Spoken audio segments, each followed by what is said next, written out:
स्वयं के अज्ञान से, स्वयं के मिथ्यात्व से और स्वयं की कषाय से। इससे दुखी है स्वयं के अज्ञान, मिथ्यात्व और कषाय से। इतने इतने कर्म बांध देता है स्वयं के मिथ्यात्व के कारण, जो कि उसे संसार में 70 कोड़ा कोड़ी सागर तक भुगतना पड़ता है अज्ञान के कारण।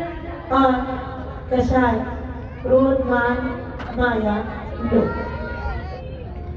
तो भक्ति के माध्यम से हम कैसे कर्मों की निर्जना करें, इसका उपाय आचार्य कुंद स्वामी ने समय सार में बताया है। और मुझे तो जो भजन में आपको सुनाने जा रही हूँ, इसमें समय सार का सार ही रखता है। अब देखिए आपके जीवन में उस समय सार का सार उतरता है कि नहीं उतरता है। चलिए चलते हैं। सुख आते हैं, सीधी मस्त रहते हैं।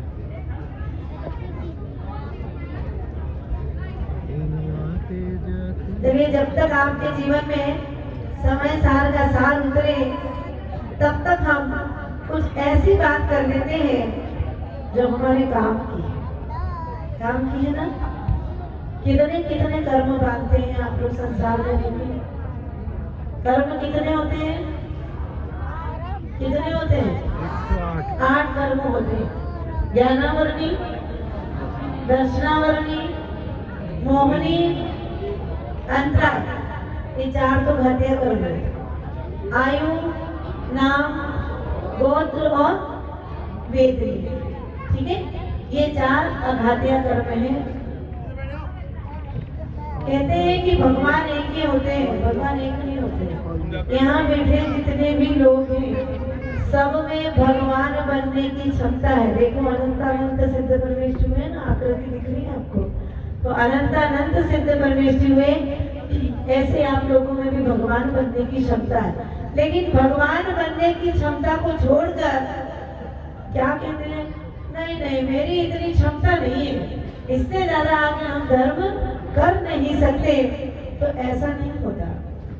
जो जितनी अपने आप की कमजोरी दिखाएगा, उसके शब्द उसी को लग जाते हैं। तो क्षमता तो आपकी बहुत कुछ है। जब आप में भगवान बनने की क्षमता है, ये तो बहुत छोटी सी बात है। तो मैं आपसे कह रही थी कि आज के दिन कम से कम एक चीज लेके जाओ। आप लोग शाकाहारी हो, जिनको मैंने बता दिया वो नहीं बोलेंगे, जो नए हैं मैं उनसे पूछ रही हूँ। जिनको ऊपर क्लास में बता दिया वो नहीं बोलेंगे। आप लोग शाकाहारी हो? सभी गुरु परिवार के लोगों से पूछ रही हूँ, बाहर से आए सभी महानुभाव से पूछ रही हूँ, आप लोग शाकाहारी हो क्या? पक्का? दवाई खाते हो ना? खाते हो दवाई? तो फिर कैसे शाकाहारी हो? नहीं हो ना? चलो हम दवाई की भी छूट देते हैं आपको, कि दवाई की छूट दे देते, आप तो शाकाहारी हो। तो बोलोगे बाजार का पिज्जा बर्गर खाते हो, बिस्लरी नाली का पानी पीते हो। बिस्लरी को तो नाली में ही पानी बोला जाता है, आप भले से फिल्टर वाटर बोलो। बिस्लरी का पानी पीते हो, बाजार का खाते हो। चलो आज से आपको सारी छूट, अब तो शाकाहारी हो। बोलो कोई डाउट है क्या? अरे शाकाहारी लोग ही बैठे विधान में, प्रतिष्ठाचार्य जी फ्लोर में बैठा है। बोलो डंके की चोट पे कि अब तो हम शाकाहारी हैं। जब आपने इतने ऑप्शन दे दिए तो हम तो पक्के वाले शाकाहारी हैं, हो कि नहीं हो? बोलो। लेकिन आचार्य महाराज कहते हैं अभी भी तुम शाकाहारी हैं। क्यों नहीं हो? आचार्य भगवान कहते हैं जिसने अपने जीवन काल में, सुन लेना ध्यान से, एक बार भी किसी की पीठ पीछे निंदा की है, उसने उसके पीठ के मांस को खाने बराबर पाप अर्जित किया है। अब जो पीठ के मांस को खाने बराबर पाप अर्जित कर सकता है, तो वो शाकाहारी कैसे हो सकता है? और ये बताइए कि आप में से ऐसा कौन व्यक्ति है जिसने आज तक किसी की निंदा नहीं की हो, जिसने आज तक किसी की बुराई नहीं की हो? अगर कोई बैठा है तो हाथ खड़ा करो। जब आप शाकाहारी नहीं हो तो आप जैन कैसे? भजन पे नाच तो रहे थे, हम जैन कुल में जन्मे, अभिमान करो नहीं मान करो, जैन कुल में जन्मे हैं और आप तो अभी शाकाहारी नहीं हो। पिट्ठी मासम शब्द आया है ग्रंथों में कि उसको पीठ के मांस खाने बराबर पाप अर्जित होता है। और आचार्य उमा स्वामी महाराज ने तत्वार्थ सूत्र ग्रंथ में लिखा है, परात्म निंदा प्रसन्न से जो नीच गोत्र का कारण बनता है, तो पर की जो निंदा करता है उसे नीच गोत्र में जन्म लेना पड़ता है। अब नीच गोत्र में जन्म लिया तो वो खाएगा क्या, ये बताओ? क्या वो शाकाहारी रहेगा? नहीं रहेगा। तो वो शाकाहारी रह नहीं सकता, तो आप लोग इतने यहाँ बैठे बैठे शाकाहारी कैसे हो सकते हैं? इतनी बातें सुनकर भी अगर आपकी अंतरात्मा झकझोरे नहीं तो आपका इंसान होने का अर्थ क्या, ये बताओ?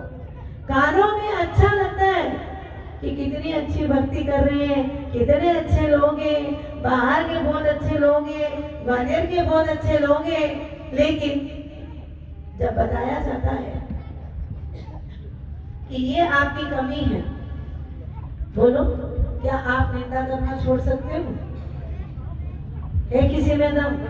लोग बोलते हैं दीदी भोजन करना छोड़ सकते हैं, लेकिन निंदा करना तो कभी नहीं छोड़ सकते, क्योंकि बोले बिना रह नहीं सकता व्यक्ति, खाए बिना रह जाता है। धिक्कार है ऐसे जीवन को जहाँ ये पता पड़ जाए कि निंदा करने का इतना बड़ा पाप है।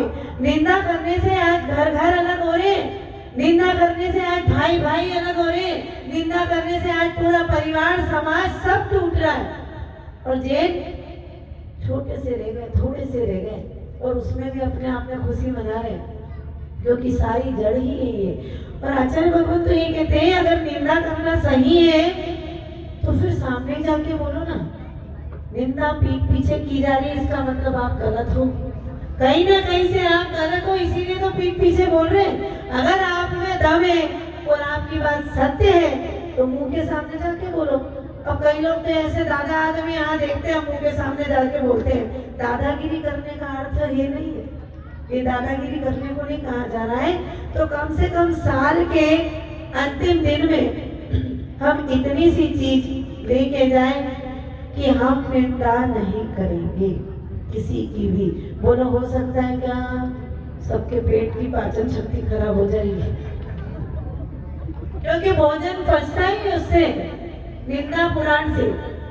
भगवान कहते हैं कि आदि पुराण पढ़ो, महापुराण पढ़ो, हरिवंश पुराण पढ़ो, लेकिन सारे पुराणों को छोड़ के हम निंदा पुराण में लगे हैं और निंदा पुराण को पढ़ पढ़ के असंख्यात कर्मों को मान देते हैं। आचार्य भगवान कहते हैं कि एक समय में परिणाम बिगाड़ने का इतना बड़ा कर्म फल है, समय प्रबद्ध प्रमाण कर्म बनते। समय प्रबद्ध क्या होता है? सिद्ध राशि के अनंतवें भाव और अभव्य राशि के अनंतवें गुणे एक क्षण में भाव बिगाड़ने के इतने कर्म बन जाते हैं, और आप कर्मों की भी जरा तो कर ही नहीं पाते। कई लोग यहाँ भक्ति भी करते हैं, नृत्य भी करते हैं। अब जो उस भजन में, उस भजन की भाव वासना में तन्मय हो गए और फिर भक्ति कर रहे, तो उनकी भक्ति भी कर्म निर्जरा का कारण है।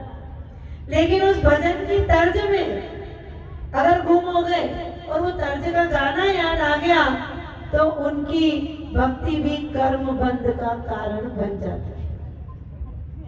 अब आपके ऊपर है कि आप किन भावों से भक्ति कर रहे हैं, किन भावों से भगवान की अर्चना आराधना आज नहीं इतने सालों से करते आ रहे हैं। और तो और कई लोगों को बोल देते हैं कि निंदा नहीं करना, तो कई लोग कहते हैं कि निंदा करे तो नहीं दीदी, लेकिन कोई सुनाए तो सुन तो सकते, क्या करें, सुना देते हैं, बोल देते हैं। हाँ, बोलने का त्याग है लेकिन सुनने का त्याग नहीं है। शुरू हो जाओ तो निंदा करने में और निंदा सुनाने में, सुनने में उतना ही पाप का बंध होता है जितना कि आपको सामान्य तरीके से होता है। तो कितने लोग निंदा का त्याग कर सकते हैं बताओ?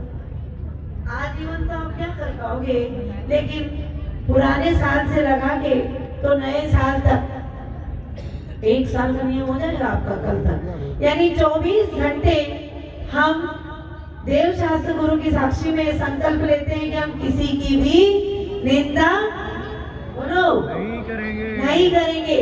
और अगर गलती से एक बार करने में आ गई तो